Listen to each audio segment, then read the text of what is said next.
안녕하세요. 교육은 선이다 김선 선생님입니다. 오늘 선생님은요, 여러분들을 위한 용돈에 대해서 한번 이야기 나눠보고자 합니다. 5학년이 된 우리 친구들 용돈 받고 있나요? 우리 친구들 부모님으로부터 용돈을 받고 있는지, 용돈을 받는다고 대답했다면 혹시 용돈이 부족하지는 않은지, 부족한 경우엔 용돈이 필요한 경우에 생겼을 때 어떻게 대처하는지 궁금합니다. 이번엔 용돈을 받지 않는다고 대답한 친구들한테 물어볼게요. 우리 친구들은 돈이 필요할 때 어떻게 충당하고 있나요? 돈을 쓰고 싶은 곳이 많은데 부모님께서 알아서 사주시겠다고 하진 않나요? 혹은 막상 사려고 하면 그건 필요 없으니 사지 말라고 하시진 않으신지요? 혹시 5학년인 여러분의 친구들은 어느 정도의 경제활동을 하고 있는지 알아봤으면 좋겠습니다. 막연하게 유튜브에 나오는 친구나 연예인 말고 내 친구들은 어떻게 용돈을 받고 돈을 쓰고 있는지 한번 이야기 나누어 보세요. 2018년에 실시한 아동종합실태조사에 따르면요, 6세 이상 17세 미만 아동의 61.6%만이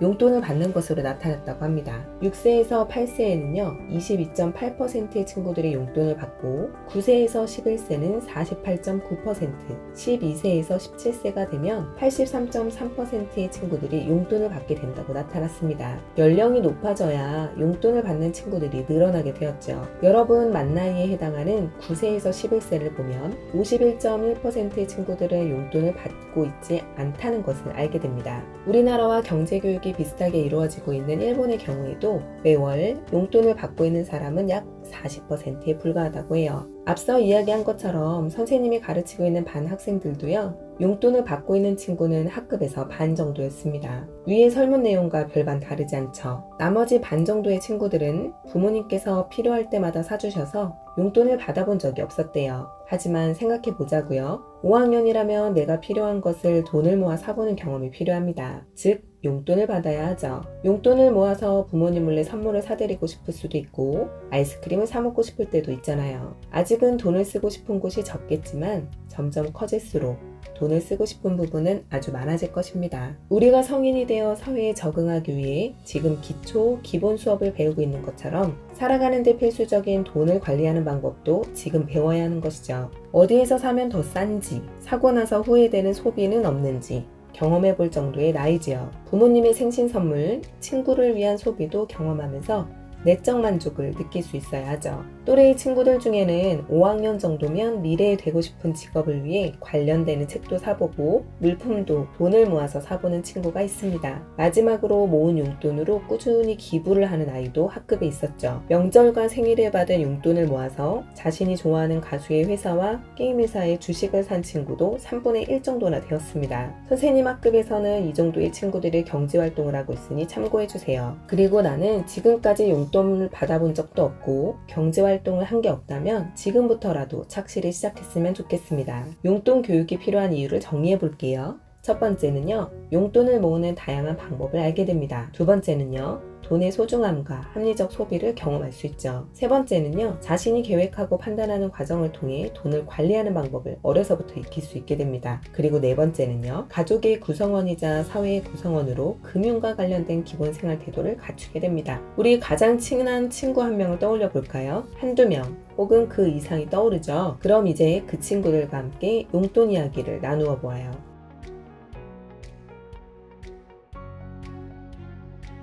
그리고 여러분은 용돈을 받나요? 받지 않는 경우는 부모님께 보여드리고 용돈을 달라고 말씀해 보세요.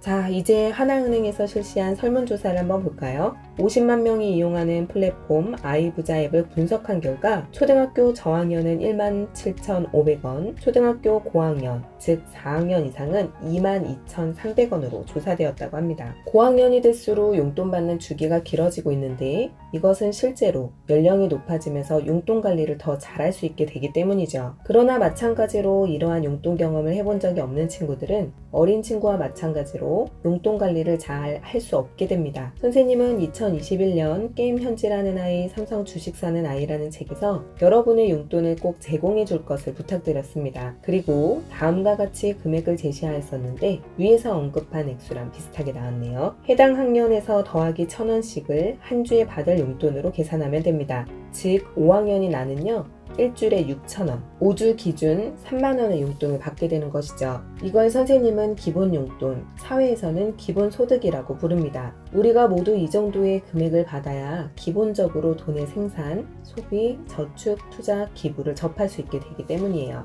용돈과 관련해서 대전광역시 대덕구에서는요 어린이 드림카드를 발급하여 용돈 수당을 지급하겠다고 해요. 2022년부터 초등학교 4학년에서 6학년 아이들에게 매달 2만원씩 지급하는 용돈 수당 카드라고 합니다. 과연 이 카드를 왜 주는 것일까요? 용돈이 있어야 경제생활을 경험할 수 있는 기반이 되기 때문입니다. 이 아이들은 용돈을 받으면 아이들이 살고 있는 지역에서 간식도 먹을 거고요.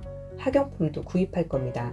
이런 소비를 경험하면서 휴지와 생리대와 같은 필수품을 살 수도 있죠. 굳이 구입할 것이 없는 친구는 어떻게 하냐고요? 기부로 연결할 수 있습니다. 결국 대전시 지역 경제 활성화까지 기대해 볼 수 있겠네요. 이것은 마치 우리나라가 청년수당, 양육수당, 노인수당과 같이 돈을 지급함으로써 해당 집단의 경제활동을 보호하고 동시에 가장 두려운 소비 절벽을 맞는 효과를 가져오는 것과 같은 원리입니다. 여러분은 이렇게 우리 동네에서 용돈 수당을 받게 된다면 매달 받는 2만원을 어떻게 사용할 건가요?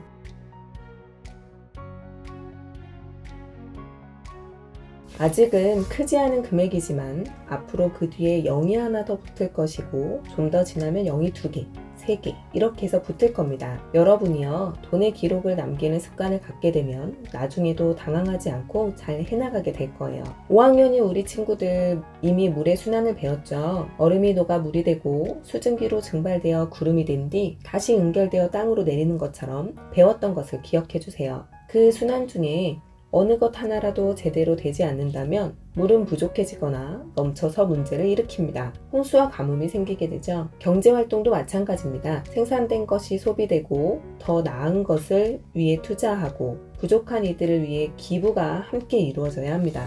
이 과정이 제대로 순환되어야 다시 생산성이 늘어나고 소비도 늘어나게 됩니다. 이렇듯 생산, 소비, 투자, 기부가 어우러져서 그 속에서 경제활동이 물 흐르듯 이루는 것을 경제활동의 선순환이라고 합니다. 자, 이제 준비되었나요?